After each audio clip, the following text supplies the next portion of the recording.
Hello everyone, welcome back to my channel. आज की class में हम अपवर्तन, लेंस और प्रतिबिंब यानी कि हम रिफ्रैक्शन ऑफ लाइट, प्रकाश का अपवर्तन और टाइप्स ऑफ लेंसेज, जो लेंसों के प्रकार हैं, जितने भी तरीके के लेंस होते हैं वो, और उनसे बनने वाले प्रतिबिंबों के बारे में पढ़ेंगे। तो चलिए अब अपनी क्लास शुरू करते हैं। तो सबसे पहले हम जान लेते हैं अपवर्तन किसे कहते हैं। रिफ्रैक्शन ऑफ लाइट का मतलब क्या है। तो जब प्रकाश एक माध्यम से दूसरे माध्यम में प्रवेश करता है तो उसकी चाल बदलती है।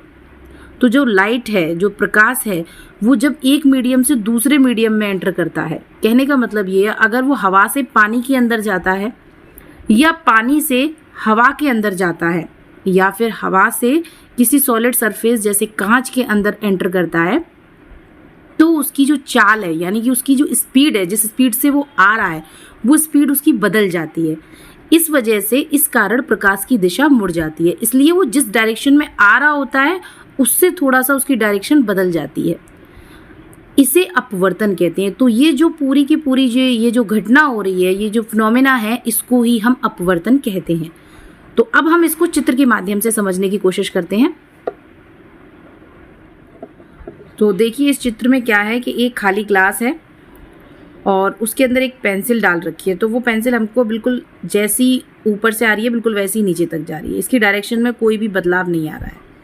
ठीक है, तो यहाँ पर ये जो भाग दिख रहा है ये पेंसिल का हवा में है और इसके अंदर अगर कुछ भरा होता, क्योंकि ये ग्लास खाली है तो कोई भी मीडियम नहीं है, तो पूरा यहाँ से लेके यहाँ तक पूरा हवाई है, तो हमको ये इसका कोई भी मीडियम चेंज नहीं हो रहा है, इसलिए ये पूरा दिख रही है सीधी सीधी, इसकी कोई भी डायरेक्शन चेंज नहीं हो रही है। बट आप अगर इस वाले ग्लास में देखेंगे तो यहाँ पर इस ग्लास के अंदर पानी भरा हुआ है, उसके अंदर पेंसिल को डाला है। तो यहाँ पर देखने पर आपको लगता है कि यहाँ से यहाँ तक तो ये आपको बिल्कुल स्ट्रेट एक ही डायरेक्शन दिखती है। उसके बाद यहाँ से क्या होता है कि इसकी डायरेक्शन बदल जाती है। ऐसा लगता है कि ये क्या होता है, ये आधी आपको अंदर की तरफ दबी हुई दिखती है। तो ये जो घटना है, ये जो हो रहा है कि जब यहाँ पर हवा में देख रहे हैं तो ये यहाँ पर दिख रही है, और जब इसको पानी के अंदर देख रहे हैं तो ये यहाँ दिख रही है। तो इसकी जो डायरेक्शन में जो चेंज आया है, इसके पीछे क्या कारण है, तो इसी को कहते हैं हम रिफ्रैक्शन। और भी हम दूसरे चित्रों के माध्यम से इसको समझने की कोशिश करते हैं। यहाँ पर देखिए, यहाँ पर आप देखेंगे तो वही एक पेंसिल का ग्लास है, उसमें पानी है और उसमें पेंसिल को डाल के रखा हुआ है। तो वो दिख रहा है कि वो नीचे की तरफ उसकी थोड़ा सा अंदर दबी हुई दिखती है। तो इसका जो कारण है वो हम समझने की कोशिश करते हैं कि यहाँ पर जैसे कि ये एक दूसरा मीडियम है, ये वाला एक दूसरा मीडियम है, और ये जो ऊपर का पोर्शन आपको वाला दिख रहा है ये दूसरा मीडियम है। तो यहाँ पर दो मीडियम है। मान लेते हैं ये एक हवा है और दूसरा है पानी, कोई भी सब्सटेंस हो सकता है। तो क्या होता है, ये जो सरफेस है ये यहाँ पर इसको डिवाइड कर रहा है, ये मीडियम अलग है, ये वाला मीडियम अलग है, इनको बांट रहा है। तो इस सरफेस से परपेंडिकुलर होते हुए एक हम लाइन ड्रॉ कर लेते हैं, इसको बोलते हैं हम नॉर्मल एन।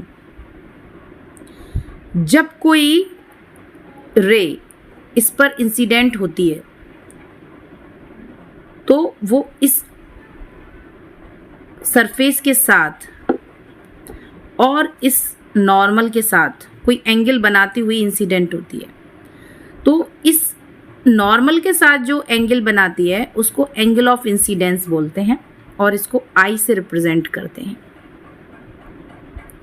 ये जो नॉर्मल है ये अभी हमने आपको बताया था कि इस पर परपेंडिकुलर ड्रॉ किया जाता है, इसलिए ये 90 डिग्री का होता है।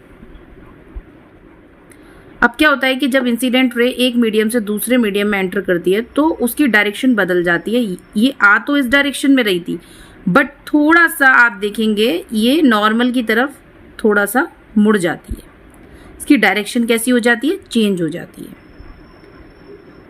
तो यहाँ पर आप समझने की कोशिश कीजिएगा कि यही कारण है जिसकी वजह से ये पेंसिल की हमको इस तरीके से दिखाई दे रही है।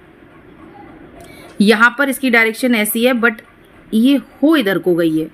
तो इसकी जो डायरेक्शन में ये चेंज आ रहा है, तो इसके पीछे कारण है रिफ्रैक्शन, अपवर्तन।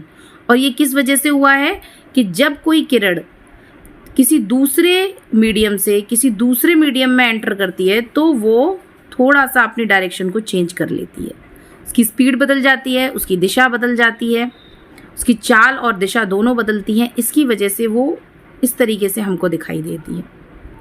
तो यहाँ पर थोड़ा सा तो हमने समझने की कोशिश की और थोड़ा आपका क्लियर भी हुआ होगा। अभी हम और भी जानने की कोशिश करते हैं। इस वाले चित्र में देखिए, यहाँ पर क्या है, यहाँ पर एक हमने डायग्राम ले लिया है जिसमें हमने मान लिया है कि एक्स वाई एक सरफेस है, एक्स वाई एक सरफेस है और वो यहाँ पर एक मीडियम होगा आपका M1 और यहाँ पर आपका एक मीडियम होगा M2। ये M1 और ये M2। जब आपकी किरण किसी M1 मीडियम से आती है और किसी दूसरे M2 मीडियम में जाती है तो वो अपनी थोड़ी सी डायरेक्शन को बदल लेती है। अब डिपेंड करता है मीडियम कौन सा है, कब डायरेक्शन कैसी बदलेगी वो, तो ये मीडियम के ऊपर डिपेंड करता है। विरल और सघन दो तरीके के माध्यम होते हैं हमारे। विरल का मतलब होता है आपका जैसे हवा और सघन का मतलब होता है जैसे कि आपका पानी और कांच का ग्लास। अगर हवा के कंपैरिजन में जो आपका पानी है वो सघन होगा और उसके पानी के कंपैरिजन में जो कांच है आपका ग्लास है वो सघन होगा और पानी आपके लिए विरल होगा। तो मान लिया यहाँ पर है हवा और यहाँ है पानी, तो हवा है विरल माध्यम और जो पानी है आपका वो है सघन माध्यम। तो इस तरीके से यहाँ पर क्या होता है कि जब इंसिडेंट रे आती है और नॉर्मल के साथ कोई एक एंगल बनाती है जिसको हम आई से रिप्रेजेंट करते हैं, उसके बाद वो सीधी ना जाकर थोड़ी सी अपना डायरेक्शन से हट जाती है और फिर वो अभिलंब के साथ जो कोण बनाती है उसको आर से रिप्रेजेंट करते हैं और इसको हम कहते हैं अपवर्तित कोण। इसको कहते हैं अपवर्तित कोण, क्योंकि यहाँ पर कौन सी घटना हुई है, अपवर्तन की, इसलिए इसको कहेंगे अपवर्तित कोण। और यहाँ पर ये जो कोण बनाती है इसको कहेंगे हम आपतन कोण। तो यहाँ पर दो कोण बनते हैं, एक तो आपका अपवर्तित कोण और दूसरा आपतन कोण। तो इस तरीके से यहाँ पर दो एंगल बने, एक आई और एक आपका आर। अब एंगल आई और एंगल आर तो जो अपनी डायरेक्शन चेंज करते हैं अभिलंब के साथ, जो बड़े छोटे होते हैं, तो ये डिपेंड करता है इस मीडियम के ऊपर, मीडियम कैसा है। अगर विरल माध्यम है और विरल माध्यम से आपतित किरण सघन माध्यम की तरफ जा रही है तो क्या होगा, अभिलंब की ओर झुक जाएगी। अगर ये सघन माध्यम से विरल माध्यम की तरफ जा रही है तो अभिलंब से दूर हट जाएगी। तो ये सारी चीज़ें मीडियम के ऊपर डिपेंड करती हैं कि कब angle R is greater than angle I और कब angle R is less than angle I, कब एंगल आर एंगल आई से बड़ा होगा और कब छोटा होगा, ये मीडियम के ऊपर डिपेंड करेगा। अगर आपकी किरण विरल माध्यम से सघन माध्यम की तरफ आ रही है तो आपका एंगल आर एंगल आई से छोटा होगा, यानी कि ये अभिलंब की तरफ झुक जाएगी अपवर्तित किरण। ये वाली आपकी अपवर्तित किरण है और ये आपकी आपतित किरण है। तो अगर ये विरल माध्यम से सघन माध्यम में एंटर करेगी तो अभिलंब की तरफ झुक जाएगी। ये है हमारा अभिलंब, यानी कि एंगल आई छोटा होगा, एंगल आर छोटा होगा एंगल आई के कंपैरिजन में। और अगर ये सघन माध्यम से विरल माध्यम में एंटर करेगी तो आपकी अभिलंब से दूर हट जाएगी, यानी angle are is greater than हो जाएगा एंगल आई। तो ये मीडियम के ऊपर डिपेंड करेगी ये कंडीशन। एक और चित्र से हम थोड़ा सा और क्लियर कर लेते हैं कि यहाँ पर आप देखेंगे कि कांच की सिल्ली द्वारा प्रकाश का अपवर्तन। यहाँ पर ABCD आपको एक कांच की सिल्ली दिख रही है जिसमें क्या हो रहा है कि आपतित किरण आपकी PQ आ रही है और इस पॉइंट पर यहाँ पर आपको दिख रहा है कि इस पॉइंट पर यहाँ पर ये इंसिडेंट हो रही है और ये अभिलंब है जिसके साथ ये एंगल आई बना रही है। उसके बाद क्या होता है कि यहाँ पे जब ये एंटर करती है तो उसके बाद ये थोड़ा सा अभिलंब की तरफ झुक जाती है। यहाँ पे आपको दिख रहा है कि यहाँ पर angle i is greater than angle r है। तो इसका मतलब ये है कि यहाँ पर विरल माध्यम है और यहाँ पर सघन। दिख भी रहा है कि ये वायु है और ये कांच है। तो जैसा कि हमको दिख रहा है कि ये वायु से कांच के अंदर आ रही है, यानी कि विरल माध्यम से सघन माध्यम में आ रही है, तो एंगल आई आपका बड़ा होगा एंगल आर से, क्योंकि एंगल आर छोटा होता है क्योंकि ये डायरेक्शन चेंज करती है और अभिलंब की तरफ थोड़ा सा झुक जाती है नॉर्मल की तरफ। उसके बाद ये सीधी आती है, एक ही मीडियम में चाल नहीं बदलती है, और ना डायरेक्शन बदलती है। तो यहाँ से यहाँ तक इसकी ना तो डायरेक्शन बदलेगी और ना ही इसकी स्पीड बदलेगी। उसके बाद यहाँ पर आने के बाद ये फिर से दूसरे मीडियम में जाएगी, तो फिर से ये कांच के बाद वायु में आएगी। तो फिर क्या होगा, यहाँ पर आपने देखा कि यहाँ पर है आपका सघन माध्यम और यहाँ पर है आपका विरल माध्यम। अब ये सघन से विरल में आ रही है तो ये अभिलंब। अब इसके लिए जो आपका एंगल आई होगा वो ये वाला एंगल आई होगा, क्योंकि यहाँ से अगर हम नोट कर रहे हैं, और जब ये रिफ्रैक्टेड होगी यानी कि ये जो अपवर्तित होगी तो उसके लिए यहाँ पर ये होगा आपका एंगल आर। तो यहाँ पर आप देखेंगे तो एंगल आई यहाँ पे आपको दिख रहा है is less than angle r. तो यहाँ पर आपका जो आपतित कोण होगा वो यहाँ के अपवर्तित कोण से छोटा होगा, या आप कह सकते हैं कि ये जो अपवर्तित कोण होगा यहाँ पे वो इस आपतन कोण से बड़ा होगा। तो ऐसा कब होता है, angle I is less than angle r, जब किरण आपकी सघन माध्यम से विरल माध्यम में आती है, और angle I is greater than angle R होता है जब आपकी किरण विरल माध्यम से सघन माध्यम में आती है। तो इस चीज़ को हमने समझ लिया है कि किस तरीके से हमको किस डायरेक्शन जो बदलती है, और कभी झुकी हुई कभी आगे को उभरी हुई, तो ये किस कंडीशन पर डिपेंड करती है, ये हमने समझ लिया। तो अपवर्तन के कुछ नियम हैं, जैसे कि पहला है आपतित किरण, अभिलंब और अपवर्तित किरण एक ही तल में हो। तो अभी जो हमने चित्र देखे थे उसमें देखा था कि यहाँ पर क्या था कि ये सरफेस था, यहाँ पर मीडियम था M1 और इधर था मीडियम M2। तो हमने देखा था कि सरफेस पे हमने एक अभिलंब ड्रॉ किया था जो कि 90 डिग्री का कोण बनाता है। तो ये था हमारा अभिलंब, इसको N से रिप्रेजेंट करते हैं, और एक हमारी जो किरण आती है आपतित किरण वो इसके साथ कोण बनाती है I।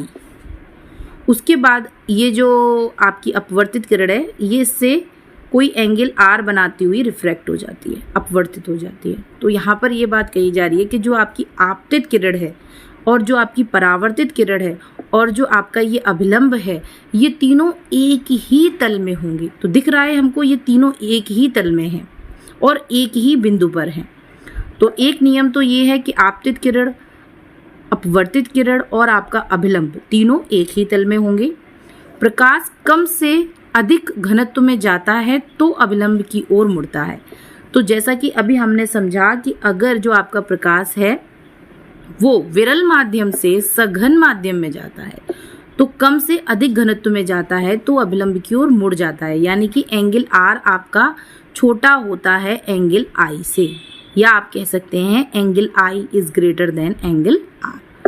इसके बाद आप देखिए, और इसके विपरीत वह अभिलंब से मुड़ जाता है, और अगर वो अधिक घनत्व से कम घनत्व में एंटर करता है तो वो अभिलंब से दूर हट जाता है, यानी कि तब आपका angle are is greater than होगा आपका एंगल आई। तो ये दोनों नियम हमने अपने चित्र के माध्यम से भी वहाँ पर समझ लिए और यहाँ पर भी हमने इनको डिस्कस कर लिया। अब हम देखते हैं लेंस क्या है। तो लेंस पारदर्शी माध्यम का घुमावदार भाग होता है। यह प्रकाश की किरणों को अपवर्तित करता है और प्रतिबिंब बनाता है। तो ये तो हमने एक इसकी परिभाषा को समझने का प्रयास किया कि जो लेंस है वो पारदर्शी होता है और घुमावदार होता है। इसके साथ साथ क्या करता है कि वो किरणों को अपवर्तित करता है, यानी कि अपने अंदर से जाने देता है। दर्पण की तरह नहीं होता है कि वो उसको परावर्तित कर दे, वो अपने अंदर से प्रकाश को जाने देता है और उसके बाद क्या करता है, इमेज बनाता है, प्रतिबिंब बनाता है। तो इसको क्या कहते हैं, हम लेंस कहते हैं। तो चलिए अब हम इसको चित्र के माध्यम से समझने की कोशिश करते हैं। तो यहाँ पर हमारे दो तरीके के लेंस हमको दिखाए गए हैं, एक है हमारा उत्तल लेंस और दूसरा हमारा अवतल लेंस। इससे पहले जो हमने रिफ्लेक्शन ऑफ लाइट की जो अपनी क्लास ली थी उसमें भी हमने दो तरीके के दर्पण पढ़े थे, एक उत्तल दर्पण दूसरा अवतल दर्पण। और यहाँ पर भी हमारे दो तरीके के लेंस को हम पढ़ रहे हैं, एक उत्तल लेंस और दूसरा अवतल लेंस। तो यहाँ पर आप देखेंगे कि जो आपका उत्तल लेंस है वो किस तरीके का है। उसकी शेप ऐसी है, गोलाकार और उभरी हुई, ये बीच में थोड़ा उभरा हुआ और किनारों पे चपटा। और जो आपका अवतल लेंस होता है वो अंदर की तरफ दबा हुआ होता है और बाहर की तरफ उभरा हुआ होता है। तो ये होता है आपका उत्तल लेंस और ये वाला है आपका अवतल लेंस। अब इन दोनों का क्या काम है, किस तरीके से रिफ्लेक्शन करते हैं, कैसी इमेजेस बनाते हैं, ये सारी चीज़ें अभी हम आगे पढ़ेंगे। तो यहाँ पर ये चित्र आपको दिख रहा है, इस चित्र में आपको दिख रहा है कि यहाँ पर कुछ किरणें आ रही हैं कोई वस्तु कहीं है अनंत पर, वहाँ से कुछ रेज आ रही हैं और ये किरणें, आपतित किरण जो आती है और यहाँ पर रिफ्रैक्ट होने के बाद ये इस डायरेक्शन में चली जाती है। अब यहाँ पर आप समझिए, हमने दो चीज़ें पढ़ी थी कि जब किरण विरल माध्यम से कम घनत्व से अधिक घनत्व में जाती है तो उसकी डायरेक्शन चेंज हो जाती है, फिर वो अधिक घनत्व से कम घनत्व की ओर आती है तब उसकी डायरेक्शन बदल जाती है। तो यहाँ पर भी इस पॉइंट पर यहाँ पर रिफ्रैक्शन हो रहा है, एक इस पॉइंट पर रिफ्रैक्शन हो रहा है, एक लेंस के अंदर वो एंटर कर रही है तब, और एक लेंस से जब वो बाहर निकल रही है तब। तो उत्तल लेंस के अंदर ये जो घटना हो रही है, इसमें क्या होता है कि अगर इसमें जब किरणें आती हैं तो जब लेंस के से अपवर्तित होने के बाद बाहर निकल जाती हैं तो ये इस तरीके से एक पॉइंट पर जाके मिल जाती हैं, और जिस पॉइंट पर ये मिलती हैं उसको हम फोकस कहते हैं। तो यहाँ पर ये देख रहे हो आप कि जो किरणें दूर से आ रही हैं उनको ये क्या कर रहा है, कॉन्वेक्स लेंस, उत्तल लेंस, वो सभी किरणों को एक बिंदु पर इकट्ठा कर रहा है, और यहाँ पर जो आपकी किरणें हैं वो वास्तव में मिल रही हैं। तो इमेज कैसी बनेगी आपकी, यहाँ पर इमेज रियल बनेगी। दूसरी आपको एक चीज़ और दिख रही है यहाँ पर कि यहाँ पर जो ये किरणें आ रही हैं ये बहुत बड़ी इमेज है और कहीं बहुत दूर से आ रही हैं, और यहाँ पर आने के बाद ये एक छोटी सी इमेज बनाती हैं पॉइंट साइज की और रियल इमेज बनाती हैं। तो एक तो यहाँ पर ये चीज़ हमको दिख रही है उत्तल लेंस में। दूसरे अगर हम अवतल लेंस की बात करें तो ये जो अवतल लेंस आपको दिख रहा है इसमें भी किरणें बहुत दूर से आ रही हैं, और दूर से आने के बाद क्या हो रहा है, यहाँ भी दो जगह यहाँ पे आप देखेंगे रिफ्लेक्शन होगा, एक तो विरल से सघन, फिर सघन से विरल। उसके बाद जो इनकी डायरेक्शन में बदलाव आएगा वो ये आएगा कि जब ये अवतल लेंस से क्रॉस करके बाहर निकलेंगी तो ऐसे फैल जाएंगी। उत्तल लेंस क्या कर रहा था, इन सबको समेट के एक पॉइंट पर ला रहा था, बट अवतल लेंस क्या कर रहा है, सबको फैला दे रहा है। अब ये यहाँ पर आपको कहीं भी मिलती हुई नहीं दिखेंगी, ये सब फैल जाएंगी। तो इमेज कैसे बनेगी, तो इमेज जो इनसे बनेगी तो इसके लिए किया जाता है कि ये जो किरणें जिस डायरेक्शन में आगे बढ़ रही हैं उस डायरेक्शन को हम पीछे की तरफ बढ़ाते हैं, और जब बढ़ाते जाते हैं तो ये पीछे पे एक पॉइंट पर जाके मिलती हैं। इसको हम इस अवतल लेंस का फोकस कहते हैं, और इससे जो इमेज बनेगी वो आभासी इमेज बनेगी। तो इस तरीके से उत्तल लेंस और अवतल लेंस में ये फ़र्क होता है। और हमने अभी जो हम जिन लेंसों की चर्चा कर रहे हैं वो हम दो लेंस के बारे में पढ़ रहे हैं, उत्तल लेंस और अवतल लेंस। अब हम देख लेते हैं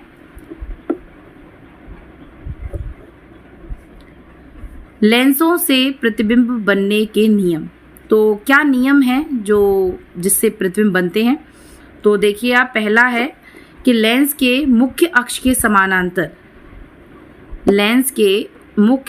समानांतर आने वाली प्रकाश की किरणें लेंस से अपवर्तन के बाद फोकस बिंदु से होकर जाती हैं या जाती हुई प्रतीत होती हैं। उत्तल लेंस में मुख्य अक्ष के समांतर आने वाली प्रकाश की किरण अपवर्तन के बाद वास्तविकता में फोकस से जाती हैं। जैसा कि अभी हमने ऊपर वाले चित्र में देखा था कि जो उत्तल लेंस की मुख्य अक्ष के समानांतर जो प्रकाश की किरणें आ रही थी वो उत्तल लेंस से अपवर्तन के बाद फोकस पर जाकर मिलती हैं, तो वास्तविकता में मिलती हैं, इसलिए उनसे वास्तविक इमेज बनती है, रियल इमेज बनती है। अवतल लेंस में मुख्य अक्ष के समांतर आने वाली किरणें अपवर्तन के बाद फोकस से जाती हुई केवल प्रतीत होती हैं। जैसा कि हमने अभी ऊपर वाले चित्र में देखा था कि ये जो किरणें हैं वो आपकी, ऐसा लग रहा है आपको कि वो मतलब आपकी फोकस की डायरेक्शन है, मगर वो फोकस की तरफ आ नहीं रही हैं, वो फैल जाती हैं, जो हम कॉनकेव लेंस में देख रहे हैं। बट उत्तल लेंस में आपने देखा था कि जो समांतर आ रही हैं वो इससे रिफ्रैक्शन के बाद, अपवर्तन के बाद एक पॉइंट पर आके मिल जाती हैं। बट कॉनकेव में ऐसा नहीं हो रहा है। कॉनकेव में जो समांतर किरणें आ रही हैं वो इस तरीके से फैला देता है अवतल लेंस। उसके बाद फिर हम इसको पीछे की तरफ बढ़ाने का कोशिश करते हैं कि इस डायरेक्शन से ये आ रही हैं, और यहाँ पर हम मान लेते हैं कि यहाँ पर इमेज बन रही है, और ये जो इमेज बन रही है ये फोकस पर बन रही है। तो यही बात इसमें कही गई है कि जो आपकी उत्तल लेंस में जो किरणें हैं वो समांतर आती हैं, लेंस के मुख्य अक्ष के समांतर आने वाली प्रकाश की किरणें लेंस के अपवर्तन के बाद फोकस बिंदु से होकर जाती हैं या जाती हुई प्रतीत होती हैं। ऐसा दोनों केस में हमने देखा है, उत्तल लेंस में भी देखा हमने और अवतल लेंस में भी देखा है।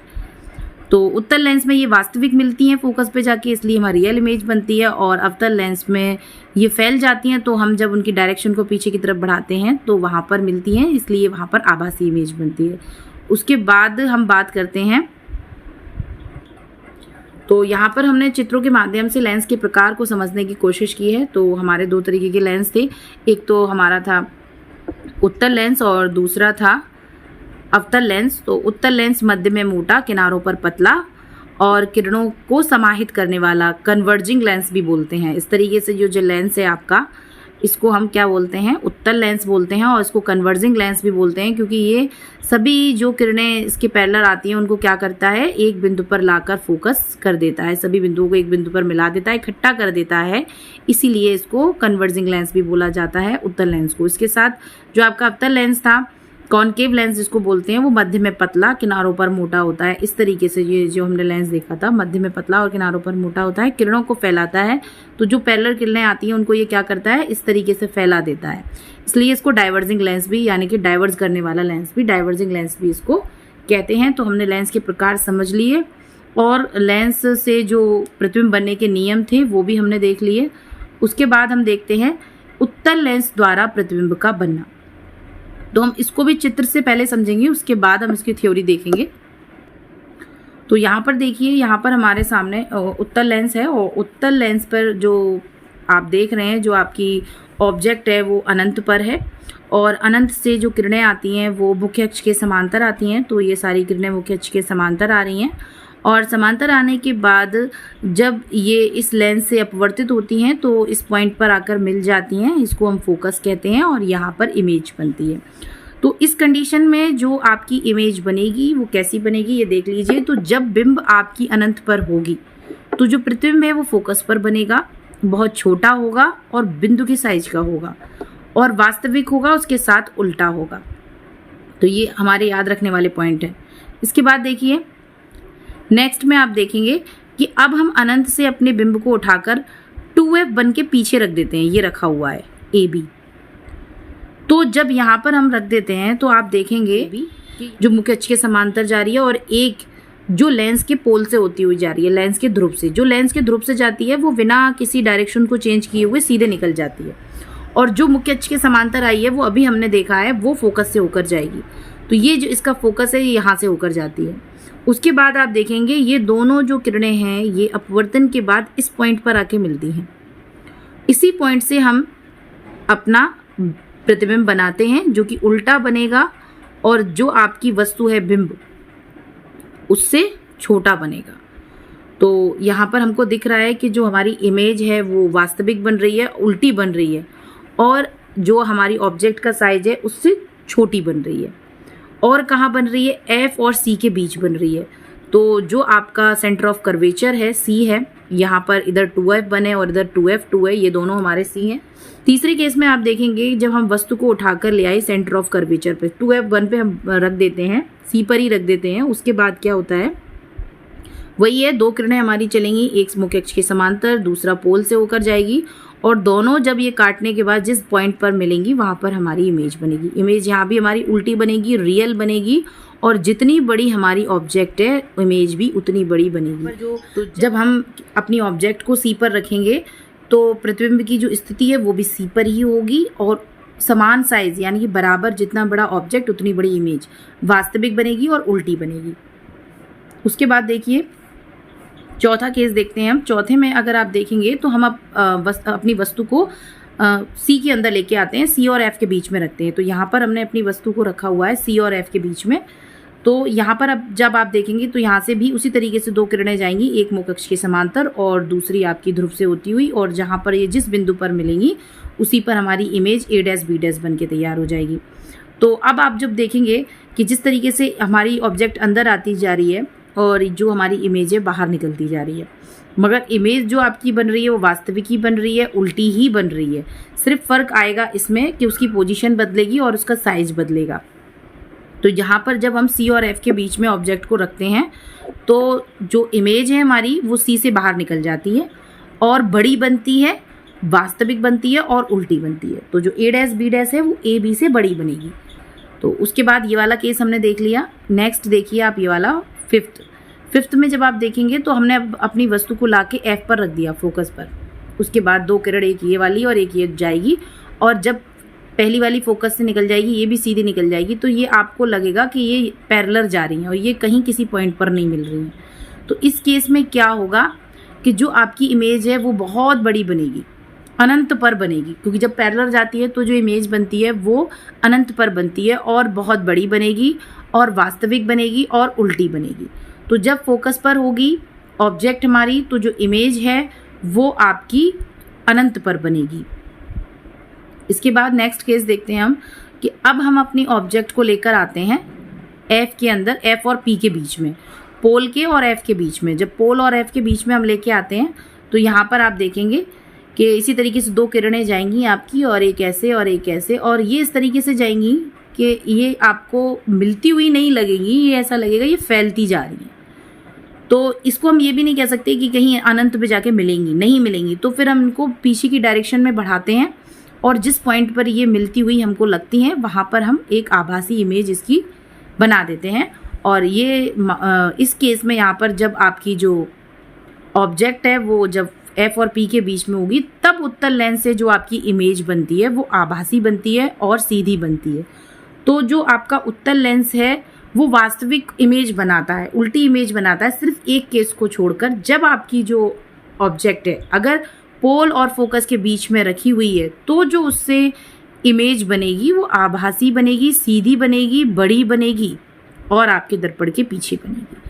तो इस तरीके से हमने उत्तल लेंस से जितने भी पॉसिबल हो सकते थे इमेजेस, केस के कब ऑब्जेक्ट किस पोजीशन पर रखी है तो इमेज कहाँ पर बनेगी, वो हमने पढ़ ली है। अब नेक्स्ट जो हमारा टॉपिक है वो है अवतल। उत्तल लेंस को हमने चित्र के माध्यम से समझने की कोशिश की कि किस तरीके से ऑब्जेक्ट कब कहाँ है तो इमेज कहाँ बन रही है। तो जब आपकी ऑब्जेक्ट अनंत पर है तो जो आपकी इमेज है वो आपकी फोकस पर बन रही है। अनंत पर ऑब्जेक्ट है तो फोकस पर इमेज बनेगी, वास्तविक बनेगी, छोटी बनेगी। सी के बाहर रख देते हैं तो आपकी जो इमेज है वो फोकस और सी के बीच में बनेगी, 2F के बीच में बनेगी, वास्तविक बनेगी और छोटी बनेगी। अभी हमने चित्र के माध्यम से समझने की कोशिश की। अगर हमने उसको सी पर लाके रख दिया तो सी पर ही इमेज बनेगी, वास्तविक बनेगी और उसी के बराबर बनेगी। उसके बाद जब हम F और 2F के बीच में रख देते हैं तो 2F से परे बनेगी, बाहर निकलती जाएगी, इधर सी से बाहर निकल जाएगी, वास्तविक बनेगी और बड़ी बनेगी, और यहाँ पर भी ये उल्टी ही बनेगी। और जब F पर रखते हैं तो जो वस्तु अनंत पर बनती है, बहुत बड़ी बनती है, उल्टी बनती है और वास्तविक बनती है। तो F से पास जब F और P के बीच में रख देते हैं तब जो इमेज बनती है, ये केस हमारा डिफरेंट हो जाता है, बिल्कुल ही डिफरेंट हो जाता है, क्योंकि यहाँ पर जो इमेज बनती है वो आभासी बनती है, सीधी बनती है, बड़ी बनती है, और जिस साइड ऑब्जेक्ट होती है उसी साइड हमारी इमेज बन के तैयार होती है। तो ये केस बिल्कुल अलग है सारे केस से। तो जो उत्तल लेंस से जो हमारी इमेजेस बनती हैं वो वास्तविक बनती हैं और उल्टी बनती हैं, सिर्फ एक केस को छोड़ के, जबकि हमारी जो ऑब्जेक्ट है वो F और P के बीच में रखी हो तब। तो अब हम पढ़ेंगे अवतल लेंस द्वारा प्रतिबिंब। तो पहला पॉइंट आप इसमें देख रहे हैं कि किसी भी स्थिति में लेंस की ओर, कोई भी स्थिति हो, हर एक स्थिति में लेंस की ओर ही प्रतिबिंब बनेगी, यानी कि जिस साइड ऑब्जेक्ट होगी उसी साइड इमेज बनेगी, आभासी बनेगी, सीधी बनेगी, छोटी बनेगी। तो अब हम देख लेते हैं अवतल लेंस द्वारा प्रतिबिंब का बनना। तो यहाँ आप चित्र में देखिए, यहाँ पर हमारे पास सबसे पहले हमने ऑब्जेक्ट को रख दिया है अनंत पर। तो आपकी जो किरणें हैं वो मुख्य अक्ष के पैरेलल आ रही हैं। पैरेलल जब आएंगी तो इसके बाद यहाँ से रिफ्रैक्शन के बाद फैल जाएंगी। उसके बाद जब हम इनको, तो ये रिफ्रैक्शन के बाद फैल जाती हैं तो आगे तो ये कहीं मिलती हुई नहीं दिखती हैं, तो हम इसको पीछे की डायरेक्शन में बढ़ाते हैं और ये फोकस पे जाके मिलती हैं। तो जो हमारी इमेज बनेगी यहाँ पर, जब वस्तु आपकी अनंत पर होगी तो जो इमेज बनेगी वो फोकस पर बनेगी, और जो इमेज का जो साइज़ होगा वो बहुत छोटा होगा, पॉइंट साइज की इमेज बनेगी, सीधी बनेगी और आभासी बनेगी। इसके बाद जब आप दूसरा केस देखेंगे तो दूसरे केस में अनंत के अतिरिक्त कहीं पर भी हो, यानी कि हम अनंत से लाकर कहीं भी रख दें, चाहे F पे, चाहे C पे, चाहे F पे, चाहे आपका P और F के बीच में कहीं भी रख दें, हर एक कंडीशन में जो इमेज बनेगी। तो दूसरा केस है हमारा अनंत के अतिरिक्त कहीं पर भी। अनंत के अतिरिक्त हम कहीं भी अगर रख दें, यहाँ से यहाँ तक कहीं भी इमेज को रख दें, वो सॉरी ऑब्जेक्ट को रख दें, तो जो हमारी इमेज बनेगी वो ऐसी बनेगी जैसा आपको इस चित्र में दिख रही है कि पहला जो आपकी ऑब्जेक्ट है ये, यहाँ से जो आपकी एक किरण जा रही है मुख्य अक्ष के समांतर और दूसरी इसकी पोल से होकर निकली जाती है, तो ये वाली आपकी इस डायरेक्शन में चली जाती है और ये सीधी निकल जाती है। दोनों ही कहीं आपस में मिलती हुई नहीं दिखती, तो इनको हम पीछे बैक डायरेक्शन में बढ़ाते हैं और जब इनको बढ़ाते हैं तो जिस पॉइंट पर ये मिलती हैं उस पॉइंट पर हम मुख्य अक्ष से ऊपर की तरफ एक छोटी सी इमेज बनाते हैं। ये जो इमेज है हमारी आभासी है, सीधी है। तो जो आपका अवतल लेंस है वो हर एक स्थिति में सीधी आभासी इमेज बनाता है। तो आज की क्लास में हमने अपवर्तन को समझा, लेंस के प्रकार को समझा और लेंसों से बनने वाले प्रतिबिंब के नियमों को जाना और उससे बनने वाले प्रतिबिंबों को समझा। तो अब हमारा ये जो टॉपिक है इसका हम निष्कर्ष देख लेते हैं कि जो अपवर्तन है वो प्रकाश की चाल में बदलाव के कारण होता है। तो अपवर्तन का जो कारण है वो है प्रकाश की चाल में बदलाव, यानी कि माध्यम बदलने से उसकी चाल बदल जाती है, इसलिए उसकी दिशा बदल जाती है। लेंस आपके दो तरीके के हमने पढ़े थे, उत्तल लेंस और अवतल लेंस। उत्तल लेंस जो आपकी इमेज बनाता है वो वास्तविक और आभासी दोनों प्रतिबिंब बनाता है। आभासी उसकी एक ही स्थिति में बनती है जबकि ऑब्जेक्ट आपकी फोकस और पी के बीच में होती है। बाकी हर एक केस में उत्तल लेंस वास्तविक और उल्टी इमेज बनाता है। अवतल लेंस केवल आभासी प्रतिबिंब बनाता है। तो आज का ये हमारा टॉपिक यहीं पर फिनिश होता है। इस तरीके की वीडियो पाने के लिए आप हमारे चैनल को सब्सक्राइब करें और वीडियो को लाइक करें। धन्यवाद।